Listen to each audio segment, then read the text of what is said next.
Hello guy, welcome to my blog. तर मी आज म्हणजे काल रात्री मी ईशाच्या घरी राहिली होती. तर सकाळच्या नाश्त्यासाठी मस्त काकांनी चहा आणि खारीचा बेत केला होता. स्पेशली काकांनी हा चहा बनवला होता आमच्यासाठी.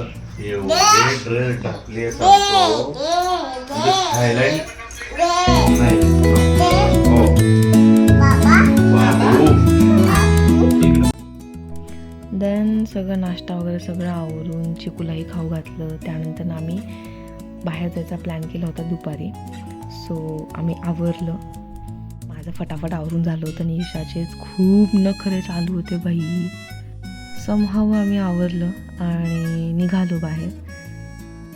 ईशाची काही पेंडिंग कामं होती ते आम्ही करणार होतो. अँड देन आम्ही आमच्या कॉलेज फ्रेंड्सला भेटणार होतो.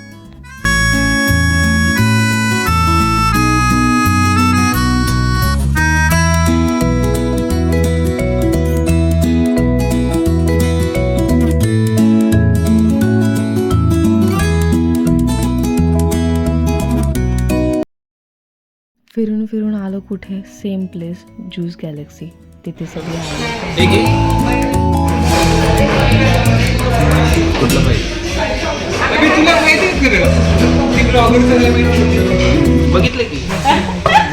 मला चिडवत होता की ब्लॉगर म्हणून. एकमेकांच्या लग्नांचा, अफेअर्सचा आणि कॉलेजमधल्या मज्जा मस्तींचा टॉपिक काढून आम्ही हसत आमचा वेळ कधी गेला आम्हाला समजलं नाही.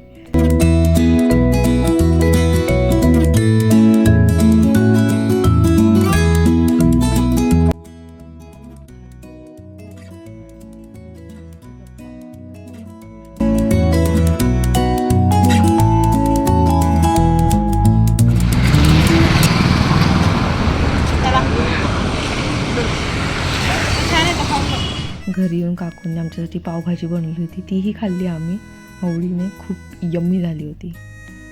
देन अगेन आम्ही लगेच इव्हनिंगला परत आम्ही पार्कला जायचा प्लॅन केला होता. आज फुल आमचा खायचा दिवस होता. खादाडूसारखं आम्ही खाणार होतो. बिकॉज काल फ्रायडेला ईशाचा उपवास असल्यामुळे ती काही खाऊ शकलो नाही बाहेरचं. सो आज आम्ही फुल डे बाहेरचं खात होतो.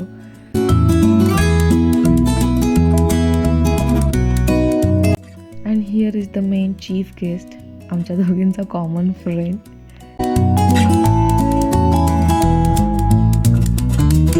आम्ही कुठे आलो होतो? Of course park.